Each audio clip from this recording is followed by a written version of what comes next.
ষষ্ঠ শ্রেণীর গণিত বইটা। ওকে, তো যারা গণিতের একদম কিছুই বুঝো না, হ্যাঁ, তাদের জন্য কি আমরা আজকে থেকে শুরু করতে যাচ্ছি, মানে আমি আজকে থেকে শুরু করতে যাচ্ছি গণিতের বেসিক টু অ্যাডভান্স লেভেলের ক্লাস। এখন বেসিক বলতে কি, বেসিক বলতে হয়েছে কি যে একদম নর্মাল জিনিস। হ্যাঁ, এখন আমরা যদি বেসিক না পারি, বেসিক যদি না পারি, হ্যাঁ, তাহলে কি আমরা বুঝবো না অঙ্কটা কি বলছে। হ্যাঁ, এটা অঙ্কটা কিন্তু ঘুরিয়ে পিছিয়ে দেয়।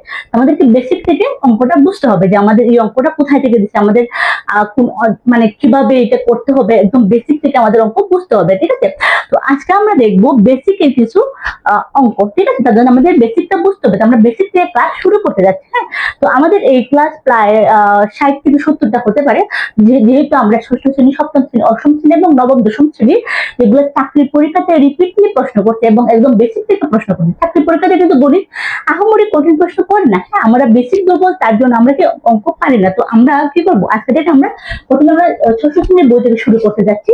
তো তোমরা এই ভিডিওটা শেয়ার করে দিবে এবং এই ভিডিওটা টাইমলাইনে সেভ করে রাখবা। ওকে, তো আজকে আমরা ষষ্ঠ শ্রেণীর যে প্রথম অধ্যায়টা আছে স্বাভাবিক সংখ্যা ও ভগ্নাংশ। হ্যাঁ, এই অধ্যায়ের পাশাপাশি আমরা কি 2.1 একটা অধ্যায়, মানে দুইটা অধ্যায় মিলিয়ে করতেছি। হ্যাঁ, তো প্রথম অধ্যায়ে কিছু জিনিস গুরুত্বপূর্ণ, আবার ধরো প্যাটার্ন। হ্যাঁ, এগুলো কিন্তু চাকরির পরীক্ষাতে আসে না।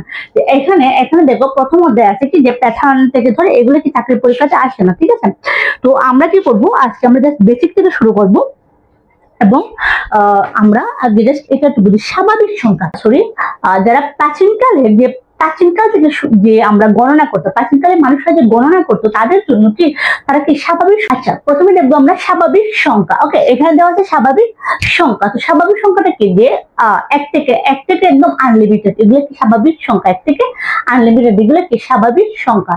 তো এক থেকে ধরো 1, 2, 3, 4, 5, ওকে, 5, 6, 7, এগুলো হচ্ছে কি স্বাভাবিক সংখ্যা। এগুলো কি স্বাভাবিক সংখ্যা বা গণনাকারী যারা আদিমকালের মানুষ, যারা প্রাচীনকালে যে মানুষরা গণনা করতো, তারা কি এইসব স্বাভাবিক সংখ্যা দ্বারা তারা গণনা করতো। এটাকে প্রাকৃতিক সংখ্যাও বলা হয়। প্রাকৃতিক সংখ্যাও বলা হয়। ওকে, প্রাকৃতিক সংখ্যাও এগুলাকে বলা হয়। ওকে, তো এখন দেখি আমরা কি অঙ্ক পাটিগণিতে কি অঙ্ক। হ্যাঁ, অঙ্ক কতটি, অঙ্ক প্রতীক চিহ্ন পাটিগণিতে কতটি, 10টি। ঠিক আছে, পাটিগণিতে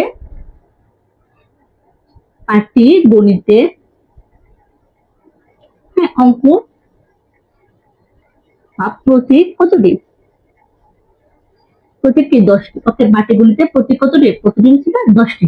ঠিক আছে, এই 10টি প্রতীক দ্বারা অঙ্ক, হ্যাঁ 10টি প্রতীক কি বলা হয়, অঙ্ক বলা হয়। হ্যাঁ, তো 0 থেকে 9 পর্যন্ত, 0, 1, 2, 3, 4, 5, 6, 7, 8, 9। হ্যাঁ, তো এগুলো সংখ্যা কি, এগুলো হচ্ছে পাটিগণিতের 0 থেকে 9 পর্যন্ত। হ্যাঁ, 10টি সংখ্যা, এগুলো কি বলা হয়, অঙ্ক বলা হয়। এগুলো কি বলা হয়, এগুলো কি বলা হয়, অঙ্ক। ঠিক আছে, তো আমরা বুঝতে পারছি অঙ্ক পাতন কি, অঙ্ক পাতন হচ্ছে কি যে এই 10টি সমষ্টির মাধ্যমে, ধরো এখানে 1, এর সাথে যদি 0 দিই তাহলে 10 হয়, অঙ্ক।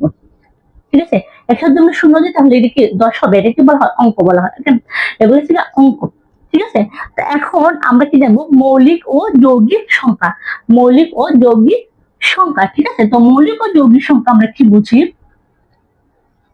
যতটুকু আমাদের বোঝার প্রয়োজন আমরা ওইগুলোই বোঝাবো। ঠিক আছে, মৌলিক ও যৌগিক সংখ্যা কি যে যেগুলো কি এক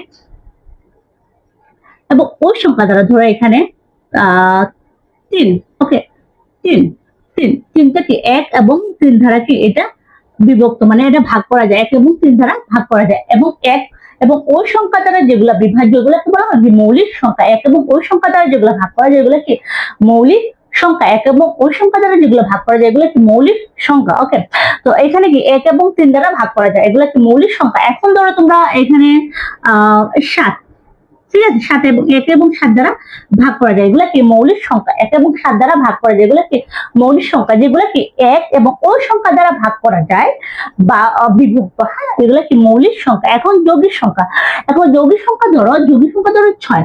ঠিক আছে, এটা 1 দ্বারা ভাগ করা যায়, 2 দ্বারাও ভাগ করা যায়, 3 দ্বারাও ভাগ করা যায় এবং 6 দ্বারা ভাগ করা যায়। এখানে কিন্তু 3 দ্বারাও ভাগ করা যায় এবং 6 দ্বারা ভাগ করা যায়, মানে 1 2 3 6। হ্যাঁ, এগুলো দ্বারা কি এটা 6টাকে ভাগ করা যায়, এগুলো কি 6 দ্বারা 6 ভাগ করা যায়। হ্যাঁ, এগুলো দ্বারা 6 ভাগ করা যায়, তাই এগুলো কি বলা হয়, যৌগিক সংখ্যা বলা হয়। এগুলোকে কি বলা হয়, যৌগিক সংখ্যা বলা হয়। ওকে, এখন আমরা মৌলিক এবং যৌগিক সংখ্যা বুঝতে পারছি কিনা কমেন্ট করি। ওকে, আচ্ছা, এখন তোমাদেরকে আমি এর ফাঁকে একটা অঙ্ক দিয়ে দিচ্ছি, তোমরা এটা বলবা এটা মৌলিক সংখ্যা নাকি যৌগিক সংখ্যা। ওকে, তাহলে একদম বুঝো না তাদের জন্য একটা অঙ্ক দিয়ে দিচ্ছি। ধরো 17। 17টা কি ধরনের সংখ্যা, তোমরা এটা লিখে কমেন্ট করবা। 17টা কি ধরনের সংখ্যা, এটা লিখে কমেন্ট করবা। এবং 15 এটা কি ধরনের সংখ্যা, এটা লিখে কমেন্ট করবা। ঠিক আছে, 17 এবং 15 এটা কি ধরনের সংখ্যা, এটা লিখে তোমরা কমেন্ট করবা। ওকে, তো এখন আমরা দেখতে যাচ্ছি এখন সহমৌলিক সংখ্যা। সহমৌলিক সংখ্যা, আচ্ছা ধরো সহমৌলিক সংখ্যা, এখানে ধরো 8 এবং এখানে ধরো 15। ঠিক আছে, 2 এবং 4 এক ছাড়া। হ্যাঁ, এরা কি এক ছাড়া অন্য কোনো মানে গুণনীয়ক নেই, এদের কি এক ছাড়া আর কোনো গুণনীয়ক আছে? এখানে এক আছে, এখানে এক আছে। ঠিক আছে, এক আছে, এক আছে। তো একা সূত্র বলতে কি এক ছাড়া আর কোনো গুণনীয়ক নেই, তাই এটা কি সমমৌলিক সংখ্যা। এক ছাড়া আর কোনো গুণনীয়ক নেই, তাই এটা কি সমমৌলিক সংখ্যা। ওকে, এখন 2 দ্বারা বিভাজ্য। আচ্ছা, এখন আমরা 2 দ্বারা বিভাজ্য কিভাবে বুঝবো দেখি।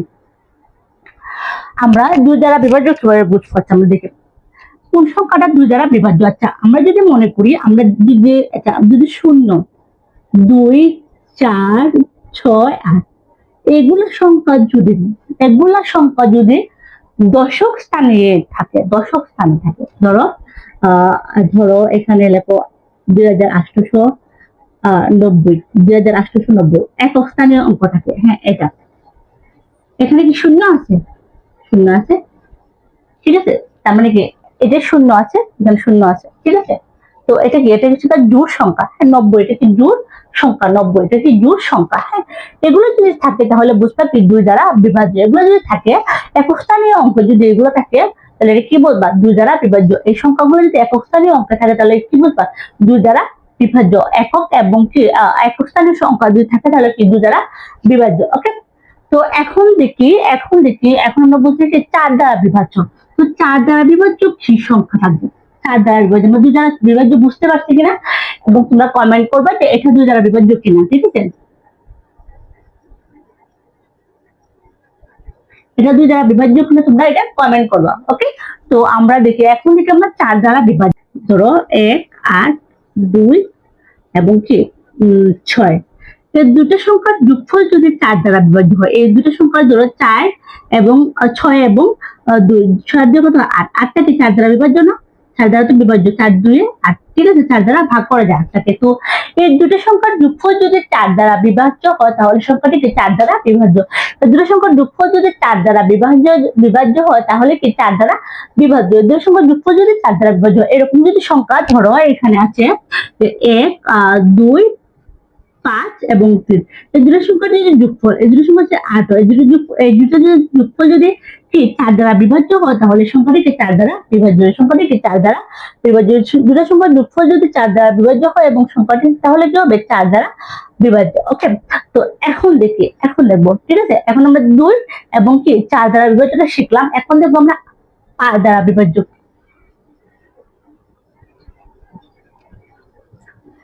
5 দ্বারা বিভাজ্য। 5 দ্বারা সংখ্যা কিভাবে বুঝবো, যদি আমাদের ধরো একটা সংখ্যা, হ্যাঁ 2 8 5 0, যদি একক স্থানীয় অঙ্ক যদি 0 অথবা 5 দ্বারা বিভাজ্য থাকে তবে কি সংখ্যাটি 5 দ্বারা বিভাজ্য। 0 আছে, 0 দিয়ে বা 5 যদি থাকে, 0 বা 5 যদি থাকে তাহলে কি সংখ্যাটি 5 দ্বারা বিভাজ্য।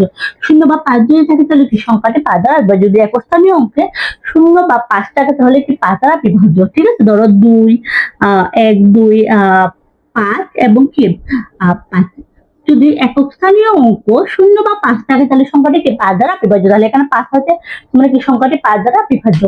তো আজকে আমাদের এই ক্লাসটি কমপ্লিট হয়ে এলো। তো যারা যারা যেটা বুঝো নাই সেটা কমেন্ট করবা, এবং আমরা পরবর্তীতে এই ক্লাসের সম্পর্কে বিস্তারিত পরের ক্লাস আমাদের চলে আসবে। ওকে, সবাইকে